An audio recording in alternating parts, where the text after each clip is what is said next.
So what are your thoughts about this episode in particular?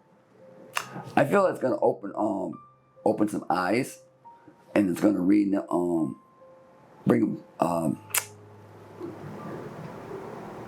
what am I looking for?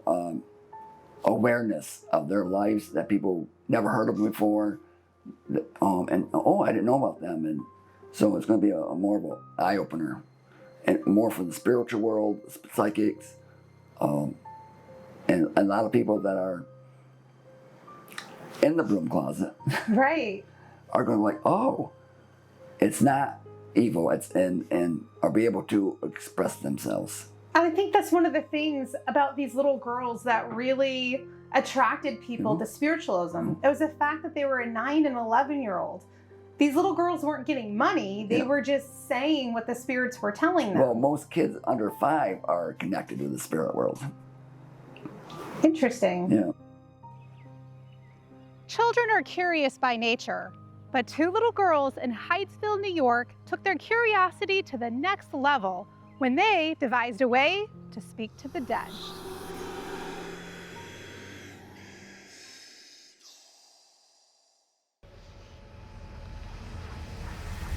It's funny how people think that history is boring, but do we even know what's going on inside these pages? It's still being written, and it's packed with wild stories and unexpected twists. I'm here to tell you the stories behind the history. It's complicated, messy, and oftentimes bizarre and strange. You are about to learn that this is not your average history lesson. I'm Christine Darrow, but you can call me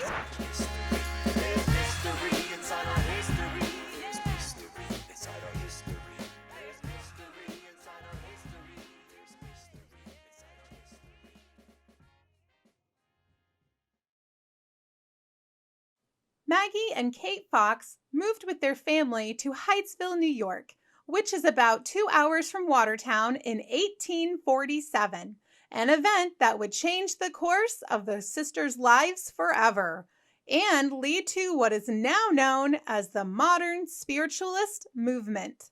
Well, welcome to the Fox Sisters property. This is the enclosure where the original house used to sit on top. So we're actually standing in the basement, which has about 10 feet of this fill, the stone. A lot of people love to come in here and see the enclosure from 1812, but I think the highlight is always this section over here, which is actually what they call the fourth wall. And the fourth wall was built to conceal the peddler's bones. And so that would be that section right there. So the Fox Sisters story begins actually back in 1847 when the family first moved here. They were looking for a short-term rental so that they could build a house on the foothills of their son David. And David lived 2.5 miles up the road on Parker Road. So when the Fox family first came here, the first thing Mrs. Fox said when she walked through the door was, "This house is haunted." There was a Mr. and Mrs. Bell living in the house prior to the Fox family, and that's really where the story kind of started, with the peddler visiting and then the peddler mysteriously disappearing. The Bells lived here for a little while, and then they moved out due to poor health. Then the Weekman family moved in, and they were experiencing strange noises as well as the Bells. However, when the Fox family moved in, they probably wouldn't have been aware quite yet, other than Mrs. Fox walking in and saying that she had a feeling this house was haunted. So Kate and Maggie came up with this wrapping system, mostly because that's what they were hearing. So they would go to bed at night and they would start hearing tapping noises. And it was very subtle at first. Sometimes they would think that it was someone tapping on the window, and they would call out and their father would go and look, and see if anybody was outside when there really was no one there. Then they would hear it again, gentle rappings on, the door, and he would look and no one was there. And I think over time, the girls just kind of, being young preteens, they would have tried to push that boundary of, oh, let's see how far we can go with this, and then started mimicking the sounds. Intrigued by these two girls who could speak to the dead, I reached out to someone local who's had plenty of experience in doing the same. My name is Wilson Stevenson. I am considered a psychic medium. That means I can speak to the spirits and I can predict somewhat for the future. How that works is I can connect, when I connect with the spirit world, they help me do readings and make, I don't know how to say that. They help me make predictions and the reading themselves. But the future predictions are also, because we are free will, does not mean it's concrete, but it gives people a guide. When I first realized that I could do this, it was when I was 30. I always knew stuff, but I just knew it. So even as a kid, I would know things. But when I went to a psychic, she told me I could do this too, but I was negative. And I did see death. I did see bad things happening. So I turned that into a positive aspect. One of the biggest things I do remember is when I was 10, I had a dream of my cousin dying, and he was 10. And 2 weeks later, it happened exactly that aspect. But my mother and my grandmother and our family always talked about this kind of stuff, and so I always thought everybody could do it. I think as a young kid, everybody is in tuned to the spirit world until they're 5. If you have a family that believe in spirits and believe in this, then they encourage it to keep going. But if family don't believe in it, they kill that psychic ability you had as a child. Because everybody has a form of psychic ability, like it or not. If it's just knowing or seeing or hearing or, the deja vu. But if people talk you out of it, then, or fear kicks in, and then it's wasted. With Wilson's own experiences echoing the Fox sisters, who or what did they make contact with on the night of March 31st, 1848? A date that is credited with the birth of the modern spiritualist movement. So the wrappings were actually made by a gentleman named Charles B. Rosna, and he was a peddler who came door to door selling his items. And he had come to the cottage around 1846. And he was welcomed in by Mr. and Mrs. Bell, who had lived in the cottage at the time, and mysteriously disappeared. The girls, when they moved in 1847, they were hearing the rapping noises. They didn't really know what was making those noises until they asked. And they were asking yes and no questions and getting rapping noises back in affirmation.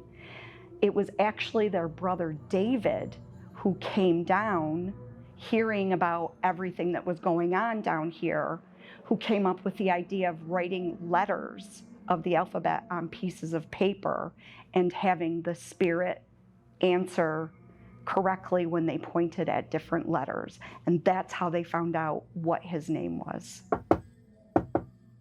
The girls communicating with Mr. Rosna, asking him where he had been buried, came out to them as him saying he was in the basement. So he was telling them that he had been buried in the basement of the home. Their brother David and a few of the neighbors actually went into the cellar and started digging. They got about 2 feet down and the cellar started to fill up with water, so they had to kind of give that up. They also tried again in July, but it was unsuccessful again. So unfortunately, the only information they ever got was he had been murdered. He named his assailant and said he had been buried in the basement. He did say it was Mr. Bell that killed him. However, Mr. Bell was never charged and gave several statements, and getting several statements from neighbors saying that he was a very upstanding citizen and that he would never do anything like that. But it was very suspicious that the peddler visited the Bell family and then after that disappeared. And then shortly after he disappeared, their health started to decline. And that's why they left the house. Much has been written over the years about perceived hoaxes involving the discovery of Rosna's body in a false wall. The New York Freeman reported in their April 10, 1886 edition that Rosna's body was buried in a well hole in the cellar 10 feet deep and covered with quicklime. A search was made and the remains of a human body were found as described by the rapping spirit. Some questioned whether Charles B. Rosna existed at all, at least perhaps under that name. Sir Arthur Conan Doyle was a dedicated and lifelong spiritualist and prominent supporter of the Fox sisters and their claim, though he doubted the Rosna name entirely. This begs the question, how does the psychic medium handle skeptics? I have a lot of people that will call me if they feel like their house is haunted or there's something going on. A lot of times they're not haunted. It's their loved ones. But fear kicks in. And once fear kicks in, then that becomes haunted. When it was something nice and simple, just, mom stopping in to say hi and you freaked out and you made it sound like it was something evil when it once wasn't. The way I look at skeptics is I encourage them because they don't bother me. But I will not be disrespected. So everybody that's a non-believer, they start disrespecting me, I just stop and won't tell them, you have your beliefs, I have mine, we're done. But I like skeptics.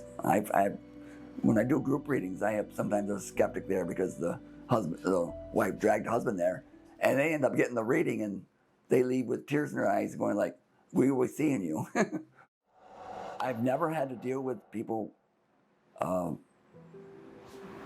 disrespecting me or thinking it's not from God or it's not from, because I don't go to anybody and give anybody a reading unless they come to me. I don't walk in the store, walk up to people and say, oh, your grandmother's here. No. If you don't come to see me, you don't connect with me, then I don't connect with you. I think it's disrespectful to go into somebody else's energy without them knowing it. So to me, my energy is pure up front because I don't let in, I don't go towards people that are skeptic. I've had people come even give me a fake name and thinking I was looking at up on Facebook or research before they got here and blew them away that I knew more than they thought I was going to know. And I won't, even though I get something and I keep telling them this is what I'm getting and they're telling me no, I'm going, well, this is what I'm getting. You take it as you want to take it. And then they end up coming back telling me, well, you were right. Maggie and Kate had an older sister named Leah who lived in Rochester. Seeing her little sisters as a money-making opportunity, Leah booked the Corinthian and charged admission for the public to witness her sisters communicating with the dead. So Corinthian Hall was a huge theater. It was a very large venue, so to speak, of the times. And once word got out that these girls had this ability to communicate with spirits, there were men, scientists, physicians, other people who were accusing them of trickery. And one of the ways they thought that they could catch them was by putting them on display. At first, they stood fully clothed, and then as they, the men, some of the women in there, because of course they would have had a chaperone and their mother, but when this was happening, they couldn't come up with any explanation of how they were doing it. And so the next thing was take your socks off, take your dress off, take your undergarments off. There was no physical or scientific explanation as to how they were making these noises. Word of the girls' verified mediumship abilities spread like wildfire as newspapers worldwide began reporting on these young girls who could talk to the dead. The girls are summoned to the White House when President Franklin Pierce lost his only surviving child in a train accident on the way to his inauguration on January 6, 1853.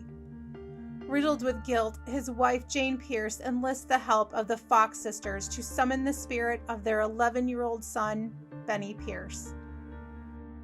Tragedy would strike the White House again on February 20th, 1862, when President Lincoln's 11-year-old son, Willie Lincoln, dies of typhoid fever. Mary Todd Lincoln, having lost both of her young sons to illness, fell into a deep depression that could only be lessened by communicating with her dead sons. She, too, would enlist the help of the Fox sisters.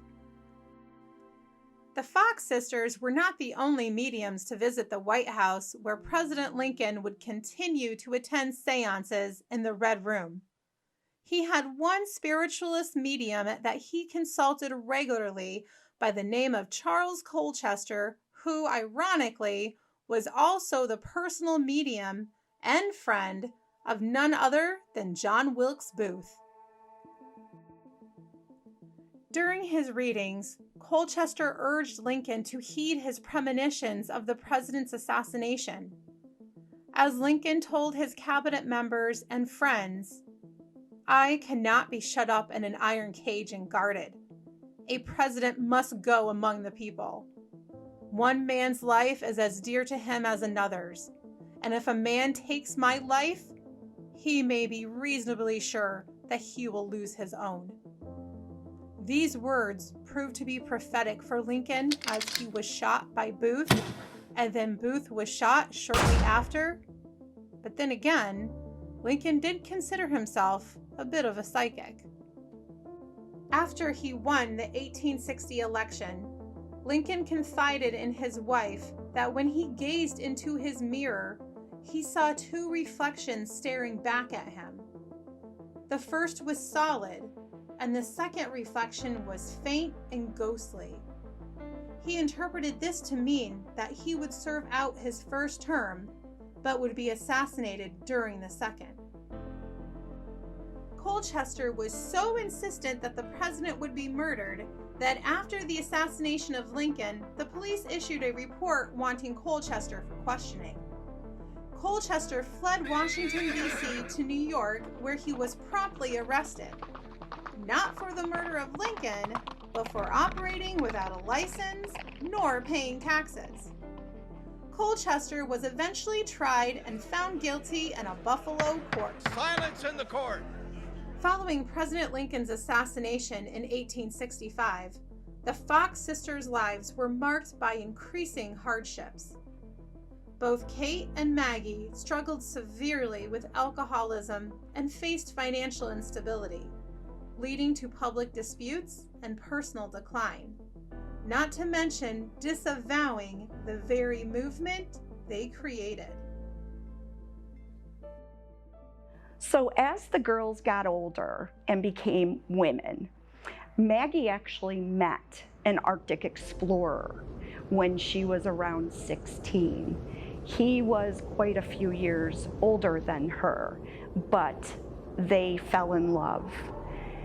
That was probably her biggest downfall, was falling in love with this gentleman. He went on a exploration that was to last 4 years. He married her in a secret ceremony and basically asked her to step back from readings and spiritualism, which she did, and wait for him, which she did. Kate, on the other hand, during this time, she took care of her parents until they both passed, and then decided to go to England. She went to England, she met her husband over there, and was happily married with 2 children. When Maggie found out that her husband had died from malaria on his trip, she literally was broken. There was no coming back for her. They say that she was delirious, she had started drinking. Her life really took a downward spiral. During the course of her later life, she went to visit her sister in England, but on her way home, she was met in New York City by a reporter who knew she was down on her luck. And he approached her and asked her if she would be willing to confess that this whole spiritualist movement had been a hoax, and would offer her $1,500. And because she was so down on her luck, and probably because life had been so hard for her, she agreed to do it. Despite Maggie recanting her paid confession a year later in 1889, the sisters failed to reclaim their former fame or financial stability. Their final years were marked by severe alcoholism, poverty, and public obscurity, largely alienated from the spiritualist movement they had founded. The 3 died within 5 years of the confession. Leah in 1890, Kate in 1892, and finally Maggie in 1893, ending their lives in destitution. Spiritualism, however, continued to flourish with the founding of the National Spiritualist Association of Churches the year of Maggie's death. And the movement still continues today, with private and gallery readings like the one here in Philadelphia, New York with psychic medium Wilson Stevenson. Who's my psychic over here? I've got angels and I got the ETs, I got in this group. So someone is very intuitive on this over here that has a lot of deja vu, a lot of dreams intense. I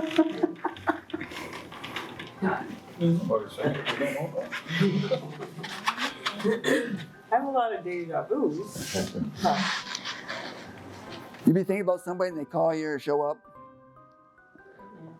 I want to go back. My brother and I do that. He'll be like, I was just going to call you. I'm like, I was just thinking about calling you. Sometimes your dreams are so real that you... Yeah, sometimes. Yeah, kind of. I have about 4 dreams a night. Wow. I don't sleep. And a lot of them come true. I recommend to do a dream log and just jot it down, and you'll learn your symbols and learn what they mean. But your intuition is a lot stronger than you realize. You meet somebody and you like instant like or not like. Yeah. Yeah. And when you give them a benefit of the doubt, they end up stabbing you in the back. Yeah. So you're good 80% of the time, you're right on the money. Could you tell my husband that? It's written. Look, he's not watching the show. Well, as long as you don't dream killing him, you're you won't look. You won't look good in orange. This much antifreeze, not this much.